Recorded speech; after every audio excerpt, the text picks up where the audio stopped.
Je suis très contente de faire partie de cette conférence de ce matin, donc sur ce concours des jeunes talents sur le climat.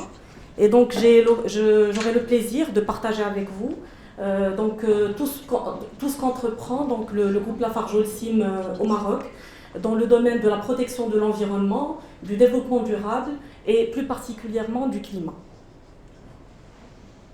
Donc je me présente, je suis Hind Peteg et je dirige la filiale Geocycle qui est spécialisée donc, dans tout ce qui est valorisation et traitement donc, des déchets des industriels et ménagers du groupe Lafarge Holcim Maroc.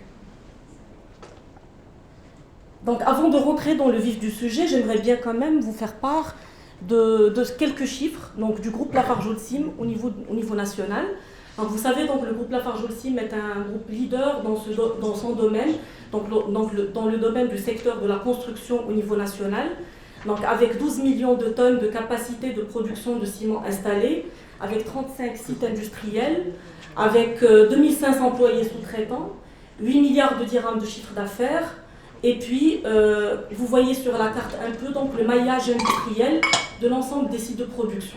Donc nous avons 6 cimenteries, donc qui sont bien étalés donc, du nord au sud, donc avec la cimenterie d'Oujda, la plus ancienne, la cimenterie de Tétouan, la cimenterie de Fès, la cimenterie de Meknès, la cimenterie de Casablanca, Bouskoura, la cimenterie de Setat, et puis la toute nouvelle cimenterie qui est en cours de construction au niveau donc, de la région d'Agadir pour pouvoir desservir donc, la région du Souss. Nous avons également donc, 21 centrales à béton. Nous avons, comme vous pouvez voir aussi sur le schéma, donc, une usine donc, de chaux qui est une JV, donc, avec le groupe Calcinor, Atlet Louled, dans la région de Casa. Nous avons une usine de plâtre, donc, qui est une JV aussi avec le groupe Saint-Gobain, donc, au niveau de la région de Safi. Nous avons donc 2 usines de mortier que vous pouvez voir sur la carte en jaune. Nous avons 3 centres de broyage clinker, donc un à Nador, un à Tanger et un à El Ayoun. Et puis nous avons 4 plateformes de traitement de déchets industriels, dangereux et non dangereux, ainsi que de déchets ménagers, que j'expliquerai dans les slides d'après. Voilà, nous avons aussi 2 carrières de gravettes, donc de granulats.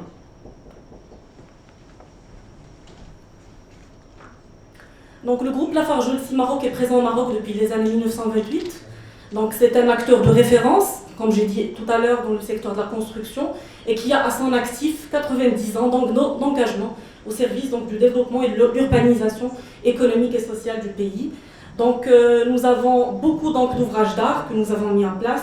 Ce que vous voyez ici est un des exemples, donc le avant et après, donc vous voyez la gare Toknetra avant et après, mais je ne citerai aussi que d'autres infrastructures donc, du groupe Lafarge Holcim. Je citerai par exemple Tangemed, le port Tangemed.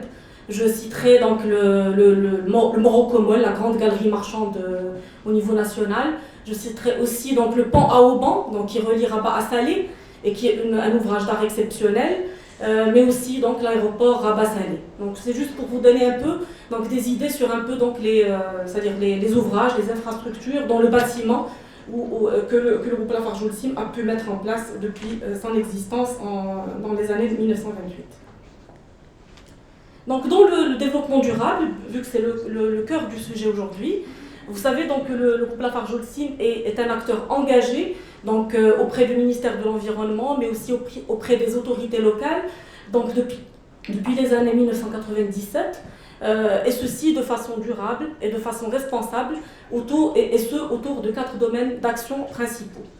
Donc nous sommes engagés au niveau du climat, et je vais m'expliquer tout ceci par la suite, au niveau de l'économie circulaire, au niveau de l'eau et la nature, et last but not least, au niveau des populations et des communautés avoisinantes de nos sites de production. Voilà. Donc bien sûr, la santé et la sécurité est érigée en priorité numéro 1 au niveau de l'ensemble de nos sites de production, que ce soit vis-à-vis de notre personnel, vis-à-vis de nos sous-traitants donc qui fonctionnent avec nous au sein de nos sites de production, mais aussi vis-à-vis des transporteurs donc, qui transportent donc, nos matériaux de construction sur les routes. Donc, nous avons à peu près 17 standards de sécurité donc, qui sont déployés en permanence et au quotidien au sein de nos sites parce que nous avons un engagement ferme, un engagement clair qui est que chaque employé qui travaille sur nos sites doit rentrer sain et sauf en fin de journée chez lui. Pourquoi nous sommes une activité, comme vous savez, c'est l'industrie lourde, avec tous les risques inhérents à ceci. Et donc, la santé et sécurité est quelque chose qui est pour nous très très important. Pour ce qui est du climat, donc ce qu'il faut savoir, c'est que le groupe Lafarge-Holcim a entrepris des actions très intéressantes donc pour essayer de réduire son empreinte carbone. Donc, je commencerai donc par ce volet-là, donc le volet de l'énergie éolienne.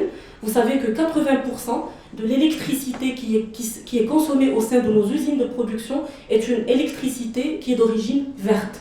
Pourquoi? Parce que nous avons donc des parcs éoliens, donc à partir desquels nous, nous récupérons donc l'énergie pour le volet électrique de nos sites de production. J'aimerais bien vous dire que nous étions le premier cimentier au monde, et ça c'est une fierté, le premier cimentier au monde d'avoir créé son propre parc éolien, donc sa propre ferme éolienne, avec à peu près 23 éoliennes qui nous permettent donc de subvenir aux besoins donc, du site de production de notre cimenterie du Nord, la cimenterie de Tétouan. Et ça, donc, c'était dans les années 2005. Donc, nous avons commencé tout petit avec 10 MW. Et par la suite, donc, nous avons fait 2 extensions en 2008 et 2009 pour porter cela à 32 MW. Donc ça, c'était franchement quelque chose d'assez innovant, assez unique en son genre, et qui nous a permis de réduire notre empreinte carbone d'une façon assez significative. Je passe maintenant donc, à Geocycle, que je dirige. Donc, cette filiale à 100% de Lafarge-Holcim Maroc, donc, qui est le bras armé, on va dire, de tout ce qui est valorisation et traitement des déchets industriels, dangereux, banals, mais aussi ménagers, pour une valorisation énergétique dans les fours de cimenterie. Donc, ce brin de Geocycle est un brin international qui existe dans 5 continents dans le monde, qui existe au niveau de 50 pays. Et Geocycle, à travers le monde, elle traite à peu près 11 millions de tonnes donc, de déchets, comme j'ai expliqué tout à l'heure, industriels et ménagers. Au niveau national, donc je vous donne quelques chiffres clés. Nous sommes une société qui emploie 60 personnes à peu près. Nous gérons 200 000 tonnes, donc ça c'est le chiffre 2018. Cette année, Inch'Allah, j'espère qu'on va finir avec 250 000 tonnes. Là, nous avons un dispositif industriel qui est composé de 4 plateformes. Nous avons une plateforme de traitement de déchets dangereux que nous avons démarré en 2007 au niveau de la région de L'Gara, pas très loin donc, de Casablanca. Donc c'est une plateforme qui est, on va dire, leader dans le domaine du traitement des déchets dangereux. Qu'est-ce que j'entends par déchets dangereux? Donc c'est tout ce qui est huile de vidange, solvant, terre contaminée aux hydrocarbures, peinture, mastic et autres. Et donc nous arrivons donc à traiter, à analyser bien sûr, à caractériser au niveau de notre laboratoire, à broyer, à cribler, à mélanger pour fabriquer un combustible alternatif dérivé de ces déchets. Donc il y a certaines, certaines caractéristiques intéressantes sur le plan énergétique et qui permet de substituer nos combustibles fossiles au niveau des fours de cimenterie. Donc nous avons 2 autres plateformes qui, elles, sont spécialisées dans tout ce qui est déchets industriels banals.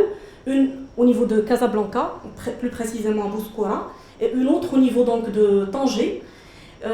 Donc elles font ces plateformes-là, tout ce qui est déchets industriels banals, comme du papier, plastique, carton, bois, etc., caoutchouc, pneus, donc, qui sont des déchets, on va dire, banals, et qu'on arrive aussi avec à fabriquer donc, du combustible alternatif pour chauffer les fours de cimenterie.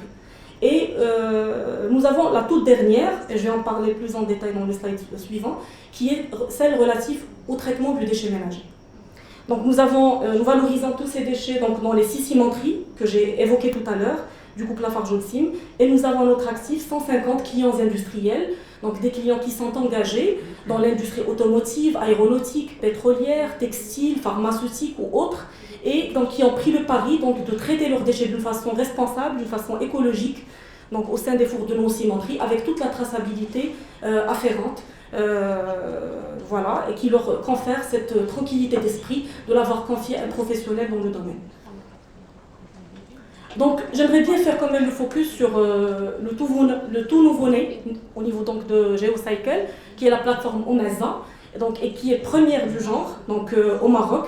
C'est un projet très très innovant, un projet on va dire, très particulier dans le sens où c'est la première fois donc, qu'un groupe cimentier se greffe sur une décharge existante, à savoir la décharge de Rabat, et essaye donc de récupérer 90 000 tonnes donc, de déchets ménagers bruts qui ont été triés par une coopérative donc, d'anciens chiffonniers de la décharge de Aklach. Donc ces chiffonniers récupèrent tout ce qu'ils souhaitent en termes donc, de métaux, de polyéthylène haute densité, d'aluminium, etc. Et par la suite, une fois qu'ils ont opéré leur tri positif, tout ce qui reste, donc nous, on récupère 90 000 tonnes. Donc on récupère 90 000 tonnes par an en entrée. Donc on les traite au sein de notre plateforme que vous voyez donc, dans la photo que vous voyez là. Donc on les traite par broyage et par la suite par un bioséchage pendant un cycle de 15 jours pour fabriquer derrière donc, un combustible alternatif, ce qu'on appelle dans notre jargon RDF ou bien CSR. Donc CSR, c'est combustible solide de récupération. Donc ce qu'il faut noter, c'est qu'à partir des 90 000 tonnes, on sort à 50 000 tonnes par an de RDF. Et donc le delta, c'est de l'évaporation donc, de l'eau qui était contenue donc, dans le déchet brut, qui est assez humide à l'entrée. J'aimerais donner quelques chiffres importants. Donc c'est qu'une tonne de RDF, on va dire 2 tonnes de RDF sont équivalentes à 1 tonne de coque de pétrole, à 1 tonne donc, de combustible fossile. Donc 1 tonne de combustible fossile est équivalente à 2 tonnes de ce RDF.